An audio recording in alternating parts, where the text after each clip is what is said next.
En este video veremos algunos aspectos prácticos para determinar la velocidad de una reacción catalizada por una enzima. En primer lugar, comenzaremos recordando el concepto de velocidad de una reacción química. La velocidad se define como el cambio de concentración por unidad de tiempo. Para el caso de una reacción catalizada por una enzima, donde sustrato S se transforma en producto P, la velocidad podría ser determinada como el aumento de concentración de producto o la disminución de sustrato en el tiempo. Medir la concentración de sustrato o producto depende de los reactivos o equipos que se tengan en el laboratorio. Si deseamos determinar la velocidad de una enzima, tendremos que preparar un tubo de reacción que contenga el sustrato y la enzima que queremos estudiar. También debemos de considerar que las enzimas trabajan en un rango de pH óptimo, por lo que debemos agregar una solución amortiguadora evitando los cambios de pH en el tubo donde ocurre la reacción. En el laboratorio estudiaremos la actividad de la enzima invertasa, también conocida como sacarasa. Esta enzima cataliza la reacción de la hidrólisis de la sacarosa. Definamos el método experimental por el cual seguiremos la velocidad de la reacción. En el laboratorio contamos con un reactivo llamado DNS, que se reduce con azúcares reductores y dependiendo de la concentración de los mismos cambia de color. Tomando en cuenta las propiedades del reactivo DNS, ¿cómo podrá seguir la velocidad de la reacción catalizada por la invertasa? Los azúcares reductores son aquellos que tienen carbono anomérico libre. En este caso la sacarosa no es reductora, ya que el enlace glucosídico se da entre los carbonos anoméricos. La glucosa y la fructosa ambas son reductoras al presentar sus extremos anoméricos libres. El DNS reacciona con la glucosa y la fructosa, por lo que se podrá seguir la concentración de los productos a lo largo del tiempo. En este punto debemos analizar qué tenemos que colocar en el tubo de reacción para estudiar la velocidad de reacción catalizada por la invertasa. Empezaremos por seleccionar la solución amortiguadora apropiada para esta enzima. Para la enzima se conoce la siguiente información de actividad, velocidad, en función del pH. ¿Cuál de las siguientes pares amortiguadores utilizará tomando en cuenta el gráfico de actividad en función de pH? En este caso, el pH óptimo está en el entorno de 4,5 según observamos en el gráfico, por lo que el buffer acetato es el más apropiado. Seleccionado el buffer acetato, tendremos que definir la concentración de sustrato que colocaremos en el tubo de reacción. Para seleccionar la concentración de sustrato en el tubo, tomaremos como referencia el valor de Km de 35 milimolar para esta enzima. Colocaremos 350 milimolar de sacarosa.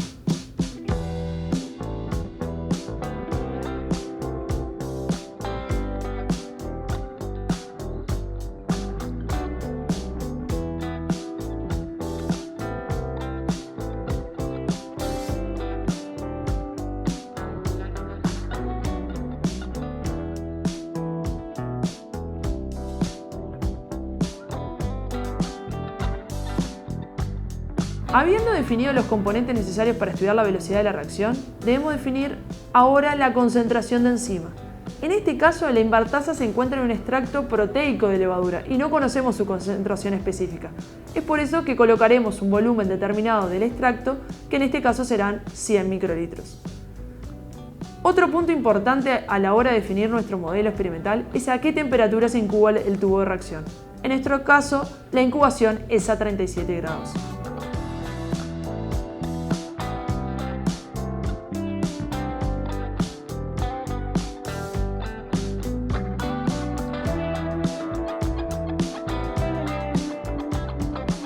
Dependiendo del reactivo que se utilice para seguir la reacción, es el momento en el cual se coloca el mismo. Hay métodos que se denominan continuos y permiten observar el avance de la reacción de manera directa y continua a medida que va ocurriendo. Hay otros en donde al colocar el reactivo que permite monitorear el avance de la reacción, se detiene la reacción por sus propiedades químicas. En nuestro caso, el DNS está preparado en una solución de hidróxido de sodio a un pH muy básico, lo cual implica que al momento de colocarlo en el tubo de reacción se desnaturaliza la enzima y se termina la reacción. Por lo que no se colocará en el tubo de reacción, sino que debemos ir tomando fracciones de ese tubo de reacción a diferentes tiempos a tubos que contengan 900 microlitros de DNS. Como podemos ver, Hasta que no calentamos los tubos a 100 grados no se puede observar el cambio de color.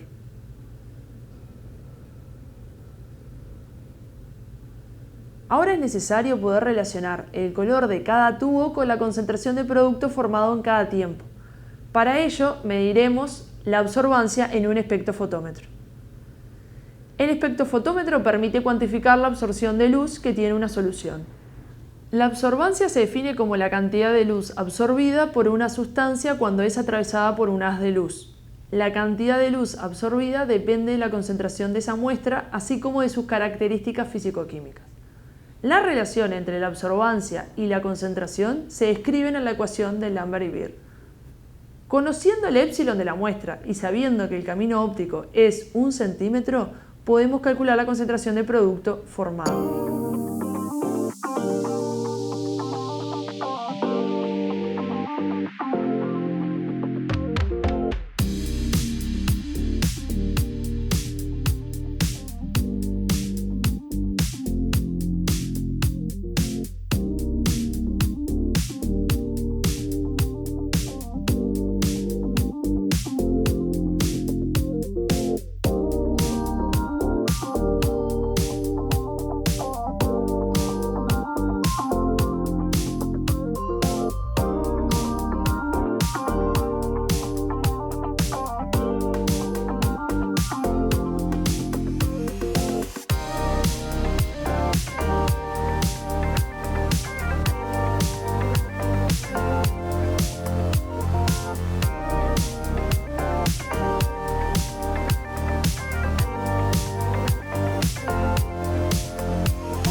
En la tabla colocaremos para cada tiempo tomado el valor de la absorbancia.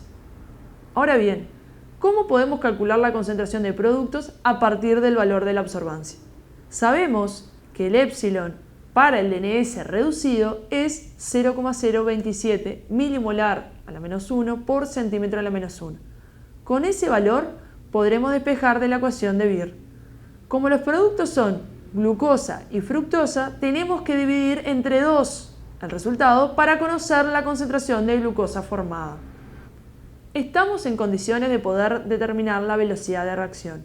Sabemos cuál es la concentración de glucosa total formada en cada tiempo, por lo que podremos elaborar el gráfico de concentración de glucosa en función del tiempo. La pendiente del tramo inicial recto del gráfico corresponde con la velocidad de la reacción. Como podremos observar en el gráfico, la misma tiene un comportamiento lineal hasta el minuto 20.